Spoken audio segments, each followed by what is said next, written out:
প্রিয় ছাত্রছাত্রী, আজকে আমি তোমাদেরকে এই ভিডিওর মাধ্যমে ক্লাস 7-এর ইতিহাস যে সমস্ত প্রশ্নগুলো দেওয়া আছে থার্ড সামেটিভের জন্য অর্থাৎ তৃতীয় পর্যায়ক্রমিক মূল্যায়নের জন্য, এখানে দেখো 7 নম্বর স্কুল পেজ নম্বর 283, সেখানে যে সমস্ত প্রশ্নগুলো আছে সমস্ত প্রশ্নের উত্তর আমরা আলোচনা করবো আজকে এই ভিডিওর মাধ্যমে।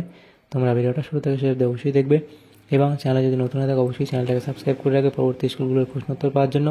এবং এর আগের স্কুলগুলোর প্রশ্ন উত্তর আমরা আলোচনা করে দিয়েছি, তোমরা প্লেলিস্ট থেকে সেই প্রশ্ন উত্তরগুলো পেয়ে যাবে, সেখান থেকে সেই প্রশ্ন উত্তরগুলো তোমরা দেখে নিও। আজকে আমরা আলোচনা করবো 7 নম্বর স্কুলের প্রশ্ন উত্তরগুলো।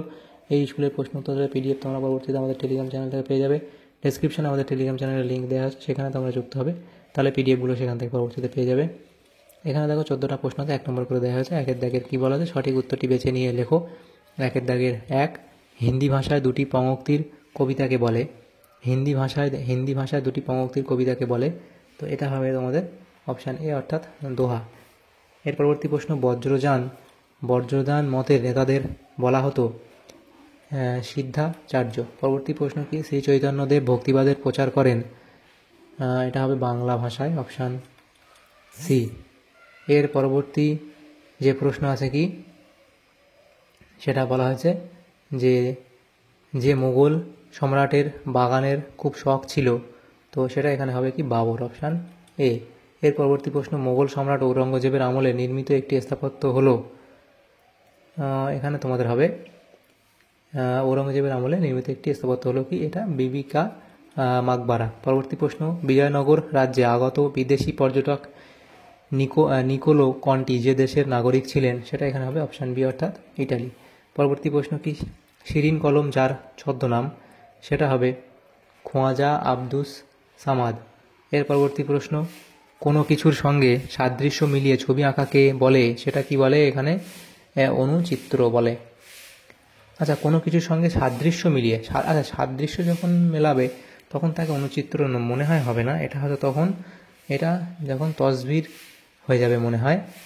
তো এটা একবার দেখে নিও, এই অনুচিত্র বা এটা দাবির মধ্যে যেমন একটা হবে, তোমাদের ক্লাস শেয়ার থেকে একবার এটা কনফার্ম করে নিও। পরবর্তী প্রশ্ন কি, শিবাজির রাজ্যাভিষেক হয়, তো এটা এখানে এটাও হতে পারে, তো একবার দেখে নিও এই প্রশ্নটা। শিবাজির রাজ্যাভিষেক হয়, সেটা এখানে হবে রায়গড়ে, অপশান ডি। এর পরবর্তী প্রশ্ন কি, শিখদের সঙ্গে মোগলদের সংঘাতের চরিত্র ছিল রাজনৈতিক, জাটরা ছিল প্রধানত কৃষক। পরবর্তী প্রশ্ন, শিবাজির আটজন মন্ত্রীর প্রধান ছিলেন, এটা হবে পেশোয়া। এর পরবর্তী প্রশ্ন, ভারতীয় সংবিধানের প্রধান রূপকার হলেন বি আর আম্বেদকর। প্রতি বছর প্রজাতন্ত্র দিবস পালিত হয় 26 জানুয়ারি, অপশান সি। তাহলে এগুলো হলো। এর পরবর্তী প্রশ্ন 2-এর দাগে বলা আছে, দেখো নির্দেশ অনুযায়ী নিচের প্রশ্নগুলো উত্তর দাও।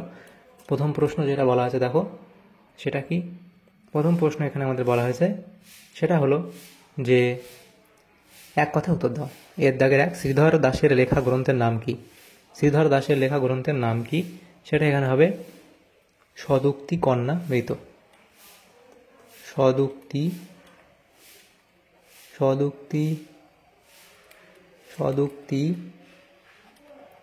কন্যা মৃত। এর পরবর্তী প্রশ্ন, শীল রক্ষিত কোথাকার আচার্য ছিলেন, বিক্রমশীল মহাবিহারে।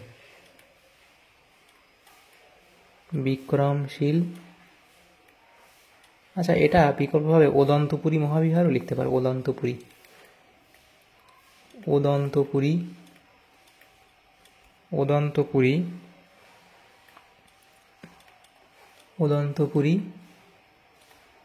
মহাবিহার, এটা হলো।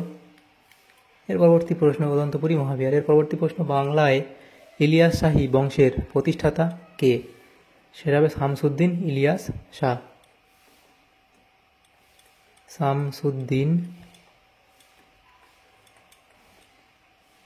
শামসুদ্দিন ইলিয়াস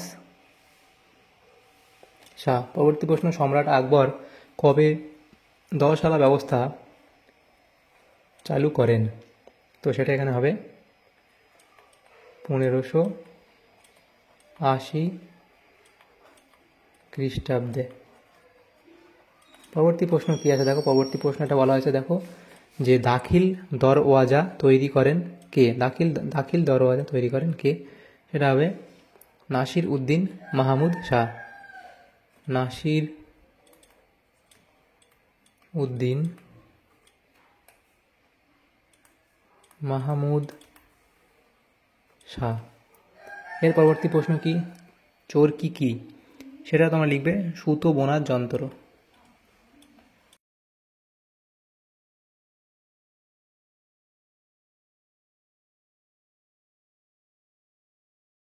দেখো বিয়ের দাগের যে প্রশ্নগুলো আছে শূন্যস্থান পূরণ করো। প্রথম প্রশ্ন হচ্ছে কি, রাজ্য সরকার নির্বাচিত হয়, লিখবে বিধানসভার নির্বাচিত সদস্য দ্বারা।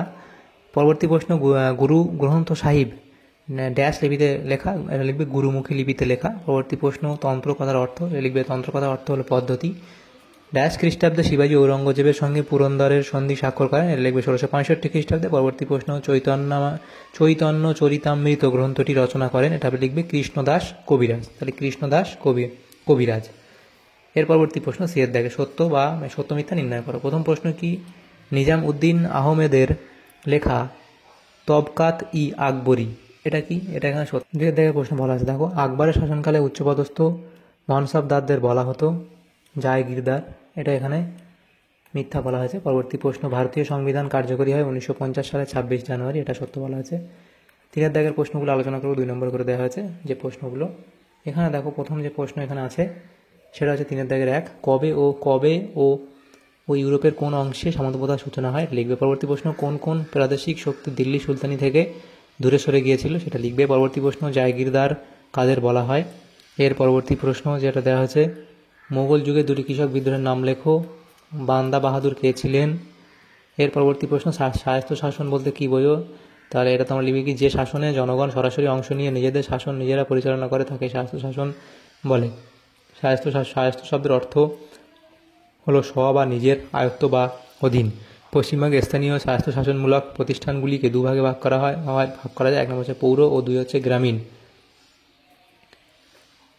তো দেখো এটা পৌর এবং গ্রামীণ। গ্রামীণের মধ্যে 3 স্তর পঞ্চায়েত, 1 নম্বর গ্রাম পঞ্চায়েত, পঞ্চায়েত সমিতি এবং জেলা পরিষদ। গণতন্ত্র কাকে বলে লিখবে। এর পরবর্তী 4 দাগের প্রশ্নগুলো যেটা আছে দেখো 3 নম্বর করে দেয়া। প্রথম প্রশ্ন, তুরস্ক দণ্ড, খরাজ ও খামস কি? তুরস্ক দণ্ড, লিখবে তুরস্ক কথাটি এসেছে তুর্কি শব্দ থেকে। মুসলিম শাসকদের জিজিয়া করের মতো হিন্দু রাজারা তুর্কি বা মুসলমান প্রজাদের কাছ থেকে এক ধরনের কর আদায় করতেন, একে তুরস্ক দণ্ড বলা হতো। খরাজ, লিখবে কি, খরাজ হলো এক ধরনের ভূমি রাজস্বের নাম, কৃষি জমির পরিমাণ অনুসারে এই কর আরোপ করা হতো। খামস কি, যুদ্ধের সময় যারা পরাজিত হতো তাদের কাছ থেকে লুট করা সম্পত্তির একটি অংশ কর হিসেবে দিতে হতো, একে খামস বলা হয়। পরবর্তী 2 দাগের প্রশ্ন, দাক্ষিণাত্য ক্ষত বলতে কী বোঝো। এর পরবর্তী প্রশ্ন, টিকা লেখো গুরু নানক, তাহলে তার এটা পূর্বজীবন, সংসার ত্যাগ, ধর্মমত এবং প্রভাব লিখবে। পরবর্তী প্রশ্ন, শেরশাহের শাসন সংস্কারগুলি উল্লেখ করো। শেরশাহের মানবিক চিন্তামূলক সংস্কারের মধ্যে এগুলো লিখবে। তো এই অবধি লিখবে। পরবর্তী প্রশ্ন, শিবাজির রাজ্যাভিষেকের গুরুত্ব কী। গ্রাম পঞ্চায়েত গ্রামের উন্নয়নের জন্য কী কী কাজ করে, তাহলে গ্রাম পঞ্চায়েতের কাজ হলো এই যে পয়েন্টগুলো এখানে দেওয়া আছে, এতগুলো কাজ তোমরা লিখবে। এর পরবর্তী আছে, কে কী কারণে খালসা সংগঠন তৈরি করেছিলেন, তো সেটা লিখবে যে গুরু গোবিন্দ সিংহের খালসা প্রতিষ্ঠার প্রধান কারণগুলি হলো ধর্মীয় নিপীড়ন থেকে সুরক্ষা, সামরিক শক্তি গঠন, ভেদাভেদ দূরীকরণ এবং আধ্যাত্মিক পবিত্রতা ও শৃঙ্খলা। ক্যালিগ্রাফি ও মিনিয়েচার কাকে বলে, তাহলে ক্যালিগ্রাফি কি, মধ্যযুগে ভারতে যখন ছাপাখানার প্রচলন হয়নি তখন বইপত্র, সরকারি সমস্ত দলিলপত্র হাতে লেখা হতো। সেকালে সুন্দর হাতের লেখার শিল্পের খুব চর্চা হতো, একে ইংরেজিতে ক্যালিগ্রাফি এবং বাংলায় হস্তলিপি বিদ্যা বা হস্তলিপি শিল্প বলা হয়। মিনিয়েচার শব্দটি ইংরেজি শব্দ, একে বাংলায় অনুচিত্র বলা যেতে পারে। মধ্যযুগে বইয়ের পাতা ছবি দিয়ে সাজানো হতো, আকার ও আয়তনে এই ছোট ছবিগুলিকে মিনিয়েচার বলা হয়। পরবর্তী প্রশ্ন কি, 5 দাগের প্রশ্ন, নিম্নলিখিত প্রশ্নগুলি 8-10টি বাক্যে উত্তর দাও, এখানে 5 নম্বর করে দেয়া। তো প্রথম প্রশ্ন কি, সুলতান বলবান কিভাবে মঙ্গল আক্রমণ প্রতিহত করেছিলেন এবং কোন সুলতান মোহাম্মদ বিন তুগলক তামার মুদ্রা চালু করেছিলেন এবং এই পরিকল্পনা ব্যর্থ হয়েছিল কেন, তো সেগুলো এখানে দেওয়া আছে, লিখে নেবে। পরবর্তী প্রশ্ন দেখো, এখানে দ্বিতীয় পাঠটার উত্তর এখানে অবধি লেখা আছে, এখান থেকে শুরু করবে। পরবর্তী প্রশ্ন কি, পাট্টা ও কবুলিয়াত কি, তাহলে পাট্টা কি এবং কবুলিয়াত কি লিখবে। আকবরের আমলে ঐতিহাসিক আবুল ফজল ও আব্দুল কাদির বদাউনির লেখনির মধ্যে মূল পার্থক্য কী। দেখো আবুল ফজল এবং আব্দুল কাদির বদাউনির মধ্যে যে প্রধান গ্রন্থ, দৃষ্টিভঙ্গি, রচনার উদ্দেশ্য, ধর্মীয় অবস্থান এবং বর্ণনার বিষয়বস্তু, এগুলোর ভিত্তি করে পার্থক্য লিখে দেওয়া আছে, সেটা এখান থেকে তোমরা লিখে নেবে পার্থক্য। এর পরবর্তী প্রশ্ন হচ্ছে কি, স্থাপত্য হিসেবে আলাই দরওয়াজার বৈশিষ্ট্য কী। তাহলে আলাই দরওয়াজার বৈশিষ্ট্য লিখবে। সুলতানি এবং মোগল আমলে সামরিক প্রযুক্তিতে কী পরিবর্তন দেখা দিয়েছিল বলে তোমার মনে হয়? সুলতানি ও মুঘল যুগে সামরিক প্রযুক্তিতে পরিবর্তন বলে এই পয়েন্টগুলো তোমরা এখানে লিখবে। পরবর্তী প্রশ্ন কি, সরকারের কয়টি বিভাগ এবং এই বিভাগগুলির কাজ কী? তাহলে সরকারের 3টি বিভাগ, আইন বিভাগ, শাসন বিভাগ ও বিচার বিভাগ। এবং সরকারের বিভাগগুলির কাজ, তাহলে আইন বিভাগের কাজ কী, শাসন বিভাগের কাজ কী, বিচার বিভাগের কাজ কী? বিচার বিভাগকে অন্য বিভাগগুলি থেকে আলাদা রাখা হয় কেন? তাহলে দেশের বিচার বিভাগকে অন্য কেন আলাদা রাখা হয় সেটা অবধি লিখবে। তাহলে এখানে তোমাদের এটা হয়ে যাবে। এর পরবর্তী যে প্রশ্ন আছে দেখো, তাহলে আমাদের এখানে এই সমস্ত প্রশ্নগুলি ছিল এখানে ক্লাস 7-এর যে প্রশ্নগুলো ছিল থার্ড সামেটিভের জন্য।